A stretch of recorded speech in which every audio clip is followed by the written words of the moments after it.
Hello, and welcome to the FM podcast. I'm Jen Fritz, and I run Fritz Media, a music publicity and digital marketing firm located in Vancouver, Canada.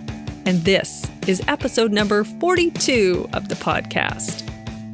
So the topic of this week's show is how to DIY it in 2023.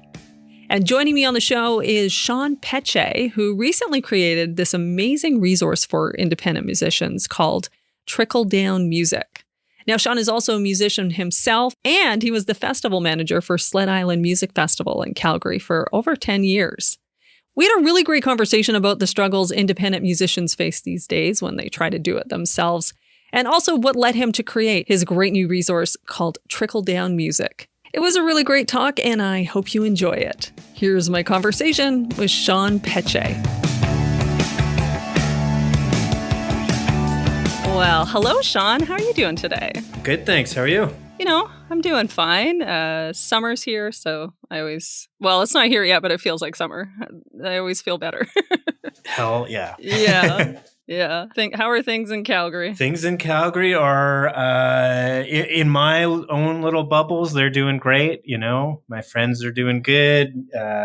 Music's good, all that kind of thing. But there is a very divisive election coming up, so there's a lot of tension. So there's that. Yeah. There's a simmering anxiety. Yeah. It's hard these days when, you're having a work call and somebody says, "So how are you?" And you're like, "Do I lie?" Yeah. Or should I give them what's really happening? Yeah. It's fine. I think everything's fine. I think it's all going to work itself out, right? Yeah. The people at home probably can't see, but I'm crossing my fingers. Oh, totally. Well, anyway, it's really nice to virtually meet you. I don't think we've ever met in real life before, but I've been seeing you come across my Twitter feed quite a bit because of your new project, Trickle Down Music, which is cool. We'll get into that in a little bit. But of course, I also know you reputation-wise because of the work that you did with Sled Island. Mm-hmm. You were festival manager?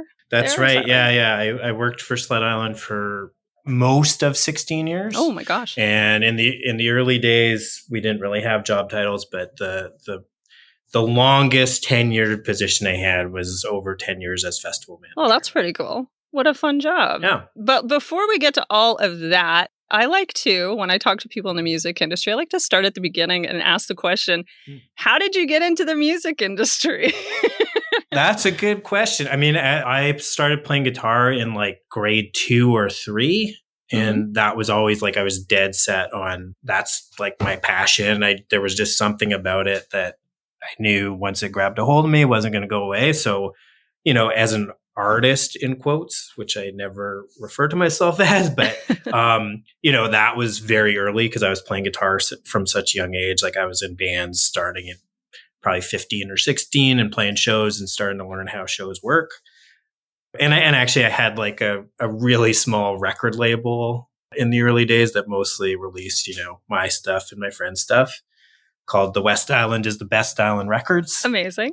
But in a more professional capacity, I was a moderator and kind of community manager, I guess you'd call it these days, of very large message board way back in the late 90s, early 2000s that had various names over the years, Steel Post, right? I think it's Still Post or Anti-Antenna and 20 Hertz. There was I think 100,000 or something like that members from across Canada talking about music. And basically there was a festival in Montreal called Pop Montreal that was in its very, very early days. And we were brats on message boards. And I kind of messaged I can't believe you have a music festival without visual art because they're so closely linked. They asked me to come into the office. I thought I was going to get a reprimand, but they were like, "Why don't you do something with us?" And I put on a poster show and then started helping with other things and became their visual arts coordinator, their marketing coordinator, helped a little with booking, and it just kind of went from there. So that was my introduction, was complaining, essentially. Well, you know what? it got you somewhere. Exactly. So that's not so bad. Now, you mentioned you don't like to think of yourself as an artist. Why is that? You are an artist, but Or do you kind of have that on the sidelines for now? Or I don't know. There's something about like the words artist and musician that like I always say I'm a guitar player or I play in a band. Okay. Like to me that it just like I would call anyone else in my position a musician or an artist, but it's hard to tell yourself you're that. Yeah. Like it's half self-deprecating and half imposter syndrome, I think. No, that's a totally fair answer to that. Yeah. I see that. It's also much cooler to say you play in a band. Yeah. Although these days I think people understand that like, it's maybe not as cool as it used to be. Yeah, or as lucrative. Right? Yeah, there's no chance it's going to be lucrative. So, yeah. Well, I mean, that's a really good segue into the topic for this week's show, which is how to DIY it in 2023. And I wanted to talk to you because, as I mentioned, your new project, Trickle Down Music, which I came across on Twitter. Elon hasn't ruined the fact that I could discover something on Twitter, which is amazing. So that's good. So just first off, why don't you tell us what exactly Trickle Down Music is? Sure. It's a website. It's at trickledownmusic.ca. And it's essentially a free, like totally free, evolving resource for musicians. It's aimed at Canadian independent musicians, though I think a lot of it is broadly applicable. Mm-hmm. And it's really like the main vision behind it is to help musicians who are about to release music do it as good as they can on their own without having a team of managers, publicists, an agent, social media person, etc. Like if you're doing it yourself, here's a bunch of like in quotes best practices or things that I've found over my time have worked well. It's something that I hope demystifies some of the things around releasing an album. I hope it helps musicians who are, I think, more talented than myself and my bands get the same kind of audience that my bands have had, or ideally bigger audiences. Yeah. That's kind of the elevator pitch. Yeah. And so like, what was it that like, was it just like your knowledge that you wanted to share that kind of led to you creating this? Was that basically the impetus of the whole thing? Kind of, yeah. It's something that had been sort of simmering over time for like, not an exaggeration, probably a decade of after putting out a record almost 10 years ago that did get like surprising traction.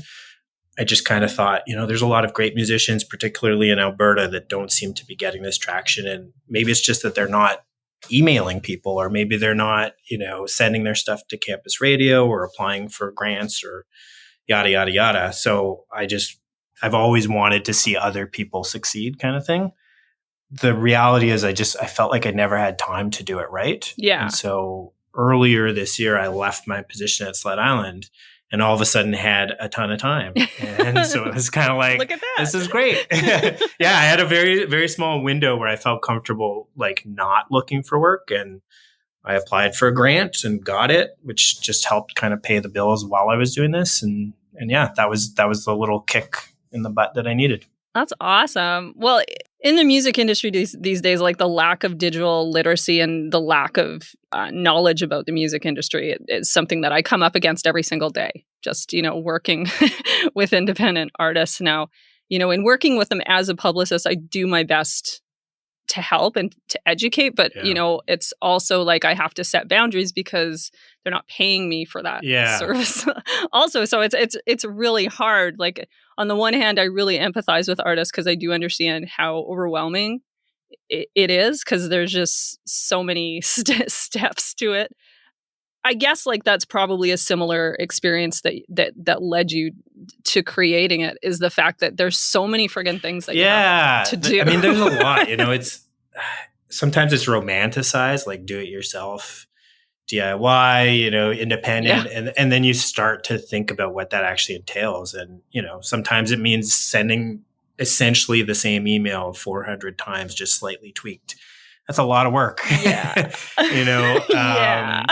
Writing grants and putting together budgets, and not even to mention how hard it is if you're really trying to tour. Like that lifestyle is not easy. So I just empathize with musicians who are really trying to give it a go. Yeah. And yeah, part of the website is just also to show like there is a lot of work involved and you can do it, or at least you can know what that work is before you decide that you can't do it. Exactly. Like maybe your skill set doesn't work with writing, one sheets, and maybe you're not well fit, email 400 media outlets and keep on track of when you should follow up with them. Like, not most musicians, I would say, that I know are not. No, I would agree with that. Which is totally fine. But then at least they know, well, this is what it could involve, releasing my music and doing it right. Do I then want to pay someone else to help me with it? Yeah. Hopefully it's just an informed decision instead of just kind of blindly paying someone to do it and maybe not doing a good job, or knowing what's involved. And then you can even like kind of keep that person accountable if you know what should be going on. Exactly. Yeah. It's like, I have people every day reach out to ask me to do publicity for them, but they have no idea what they're asking for. Yeah. And, so I love your website, just for that. It's so nice to have all the information just in one area. And actually, it does read very much as coming from an artist's perspective. So I would imagine that was kind of the voice you wanted to use on it, right? Yeah. I mean, I've been in, I'm getting older, and I've been been invited to a lot of like music conferences where you sit in a room with 30 people, and there's whatever topic is, there's a specialist, and they're talking from one perspective, and it sometimes doesn't resonate with the level of artist that's in the room. Yeah. And so I tried to just be transparent. Like, this is the level of artist I am.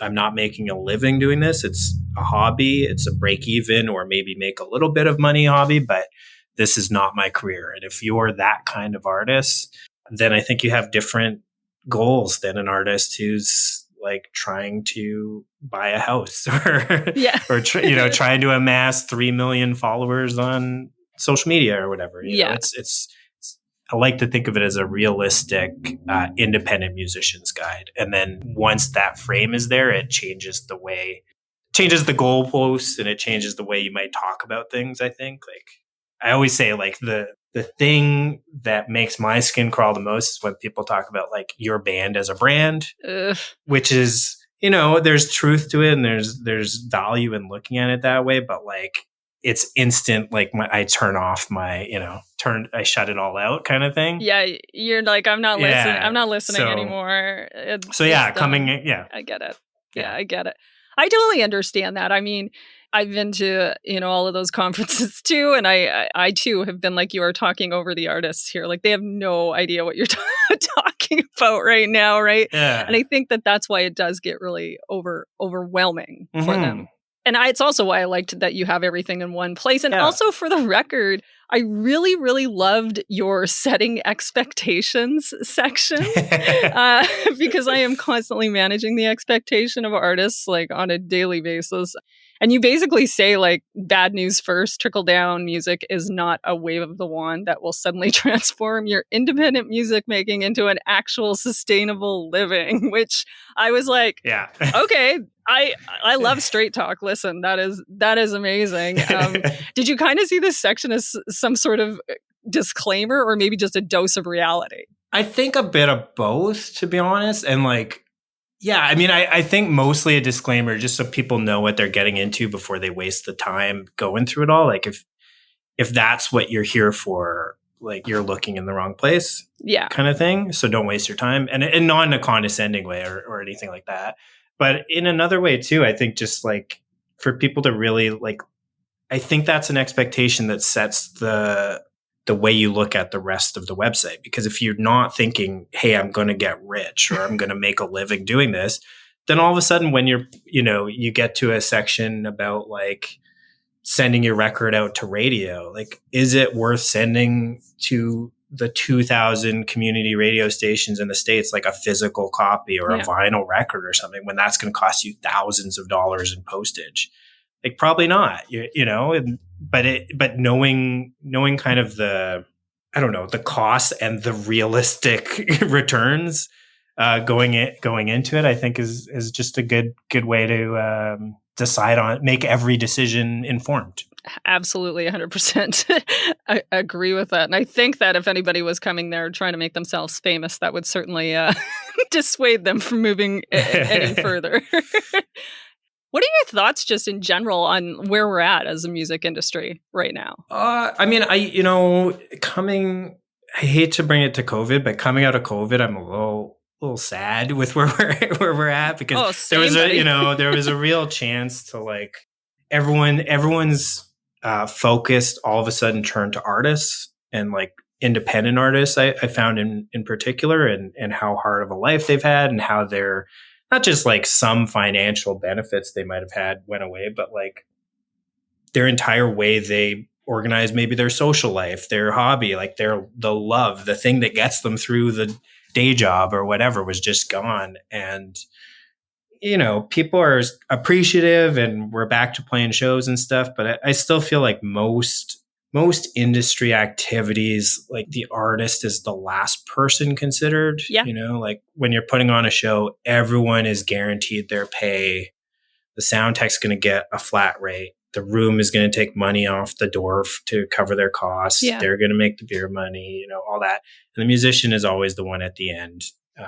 And the grant system is largely the same, where most of the grants you can apply for don't let you pay yourself as an artist. They let you off your own project, go and hire a publicist, go and hire a radio tracker, hire an engineer in the studio. All these things are great, and they keep your costs down. But ultimately, like most musicians I know, what they really need is money, rent, and food. And especially these days where more and more you can kind of record on your own, or you can do it pretty cheaply. It's, a lot of things still seem like they're working off an idea of what the industry was like 20, 30 years ago. So that side of it, I'm a little depressed about, that musicians are always last. Still feels like, but I don't know, like big picture, like music is great. I still love music. No, I'm the same way. I'm with you too. I mean, COVID really, a lot of us in the industry we all took a hit, and we're all not feeling like we're back where we were. And I don't think we're going to get there, but we're trying to forge ahead and be positive. So, because, we all love music. Yeah. So I want to turn this just kind of a little positive, so we're not so Debbie Downer. What is a positive piece of advice that you can give to a musician who maybe wants to release a single or an album this year, just in terms of like what are some good first steps that they should take? There's a bunch of things. Like one is I would just say cherish it, like cherish the experience of making music, and when someone responds well to it, whether it's at a show or someone hears your recording, like just like enjoy that. Never qualify it with, well, it doesn't matter because, they're from my hometown. No one cares about us in New York or whatever. Like just for where you're at, and enjoy it for what it is. And the other thing is, I think that like the type of community that Trickle Down music is addressing is a type of community that's largely going to be built on like independent venues, independent bands, campus and community radio. And like all of those people care so deeply. Yes. And independent promoters, independent festival organizers, like they care so deeply about music. And, you making music, like I guarantee there's people out there that are going to care about that record. Yeah. And you might not always feel that way, but I guarantee it's out there and people are listening. And part of the website's goal is just to make sure that enough, as many people as possible hear your music. Cause that's, I think, ultimately. That's what we want. Yeah. It's what you want. That there's, to a certain extent, that's the part you can control. You can't control if they like it, if they hate it, if they're going to buy it, if they're going to come to a show, but like you can get your music into the hands of people who can help you ensure other people hear it. So I don't know, that community across Canada, I find always inspiring, particularly because independent music is not a lucrative business. So when they're choosing to spend their time and their effort and, their expertise on it, it just, I don't know, to me, it means a whole lot more. No, it's true. And there's a lot of people that have the time and that will, you'll have their ear for sure. If you reach out, that's for sure. And a lot of those people I find in the independent, like, especially in community or college radio, like to hear specifically from the artist. Yeah. And like, you pitching them can go a real long way. Yeah. To like making a good relationship, right? Yeah. And like the thing to remember too is a station manager at a campus radio station, there's a good chance they also play in a band or also help book a room or know people who do or organize a festival or whatever. So you getting played for 1 or 2 weeks on a radio station in London, Ontario, like it's not like a transactional thing where that's all that came out of it. Like someone who cares about music heard it. Next time you need to play a show, you might be able to reach out to them and say, like, what are the venues bands like us play in London, Ontario? Or maybe, hey, I like your man. Do you want to play a show together? Yeah. What? So, hopefully it snowballs or pun intended, trickles down a little bit. Definitely. I mean, I think your approach to the website is a lot more like, I'm a Gen Xer and it feels very much like DIY back in the day. Not to romanticize it or anything, but that's kind of just like more community building as well as knowledge building, which I think is fabulous. Yeah. Yeah. Okay. So like just wrapping things up a little bit here. I'm wondering, how has the music industry in general been responding to your project? Have you heard from people about it? Or unsurprisingly, artists have reached out in pretty large droves, to say thank you, which is awesome. I mean, one of the reasons I started too is I had a bunch of artists asking beforehand, like, how did you get your band on this station? Or, how did you get interviewed by so-and-so? You should say the name of your band too. You just like saying I'm in a couple bands. I'm in a band called Napalm Palm, and I'm in a band called Self Cut Bangs. And actually, I think that one is the reason people reached out is because we were a COVID project. We had no history. We literally didn't have other members other than the two of us. We'd never played live.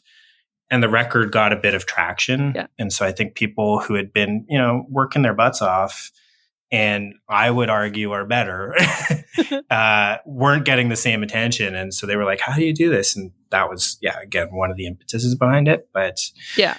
And then I've started to get people from like a more industry side reaching out. And I think it's going to take a little while for people to understand how to share this resource when it's like free and it's not attached to an event and it's not something that will exist on like another person's website other than as a link. Yeah. So I think there's a bit of a like learning process on like, where does this actually fit? Is it just something that's kind of whispered about in music communities to check out? Or does it become, I don't know, like taken on in a larger way? But I launched it with zero expectations. In the first couple of days, just seeing the traffic hit the website, I was like, it's comparable to what I thought it would get in like 6 months. So, well, that's amazing. Yeah. Now, where you said that you left Sled Island, what are your plans for the future, Shawn? I don't know. I left Sled Island after like 16 years, and it was legitimately a dream job where we got to kind of set what we wanted to do with it. And it just hit a point where you feel like maybe you've done all you can do, or it's time for someone younger or, someone with different perspectives than you to take over. Yeah. So I knew it was right to leave, but I didn't have a plan in place for what to do next. And so I've just been doing some contracts in the meantime. I did this website, which I got a grant for. Yeah. And like legitimately, it's probably next week that I start to really hunker down and figure out what's next. I'm sorry. It probably won't be working at a music festival. No, probably not. Do you see yourself maybe working in an educational capacity in any way? Do you think, or I can't imagine. Like, I don't know what jobs would exist out there for my particular skill set. I mean, if someone wants me to pay me to be an educator in music, that sounds like a dream. Yeah, if someone wants to, you heard it here, guys. Yeah. He's looking for a job. I could become, if you want to. I could become the next Rick Beato on YouTube or something. Why not, man? Yeah. All right. Well, this seems like a good time to head on over to our fresh content segment. Every week on the show, we discuss our favorite piece of music content for the week, and we always like to start with a guest. Sure. So, Shawn, mine is it okay to say like a YouTube channel? You can say whatever you want, man. Mine is, there's this guy called Pat Finnerty that has a YouTube channel called What Makes the Song Stink. Ooh. And it sounds like it's going to be negative, but basically he goes through these very like generic songs we've all heard a million times and really breaks down like why they're terrible or why they're lazy. But in the process of it, he ends up talking about amazing music and amazing musicians and how you could do this so much better. And he weaves in personal stories. And I just think it's like he's somehow created this like absolutely magical little universe where you feel like you're a part of like the coolest club in the world, just laughing at Red Hot Chili Peppers lyrics and well, things like that. They are fun to laugh. Yeah. Plenty to make fun of. All right. So my fresh content is a little boring, but you know what? I do love my music documentaries, so that's how it is. I just watched that Jason Isbell documentary. Oh, yeah. I watched it too. So good, right? So good. Yeah. I grew up on Jason. I mean, I was probably like 25, but when he joined like the Drive-By Truckers in the early days, they had like a 3-album swing where they were my favorite band in the world. And I saw them live a whole bunch. And I always thought like that guy is magic. And then I had no idea he would turn into this like mega star. Well, I don't think he knew either, right? Like, yeah, the hit surprised everyone. And the darkness of the hit, I didn't know before watching that documentary either. Yeah. But anyway, the documentary is streaming now on HBO and on Crave here in Canada. It was directed by Sam Jones, who also did one of my all-time favorite music documentaries, Wilco, I Am Trying to Break Your Heart, which is so good. And he basically just brings that same like fly on the wall feeling, I think, that he did to that Wilco documentary. You're just like, I don't know if I'm supposed to be seeing this, but yeah, which I find that inspiring, like to see as a guitar player, not a musician, but to watch documentaries and like see similar experiences you've had on screen with someone who's way more famous and way more. You just realize everyone's kind of figuring it out the same way. Oh, totally. Totally. It's so true. Yeah. Anyway, I will put links to that documentary and also to your YouTube channel in the show notes. Some good recommends for us. And you know what? All right. That does it for us. Thanks so much for joining me, Shawn. I always ask if there's anything you want to plug, and I guess that would be your new website. Yeah, check out trickledownmusic.ca, and hopefully, like, if you need any help with it, just my email's on there. Feel free to email me. But ideally, if you're a Canadian independent musician, you go to this website, and ideally, you learn at least 1 or 2 new things on how to like punch up your release. Yeah, lots of great information there. Well, have a good rest of your day, man. You too. Thanks so much. Bye.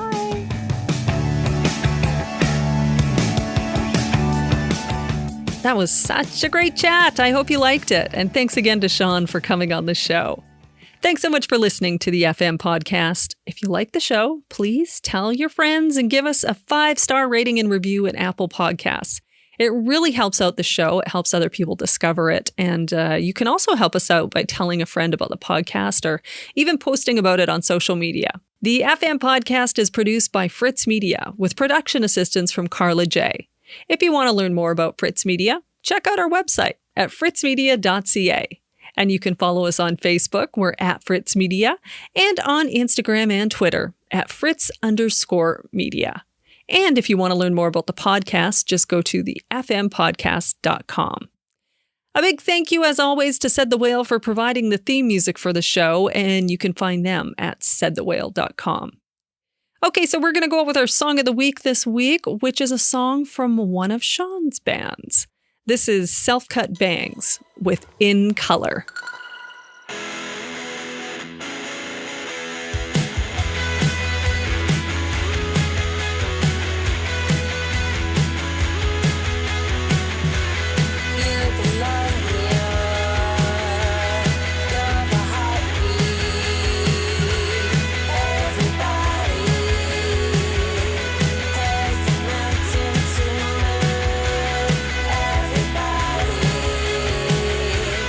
Season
Bye. I'll see you next Tuesday.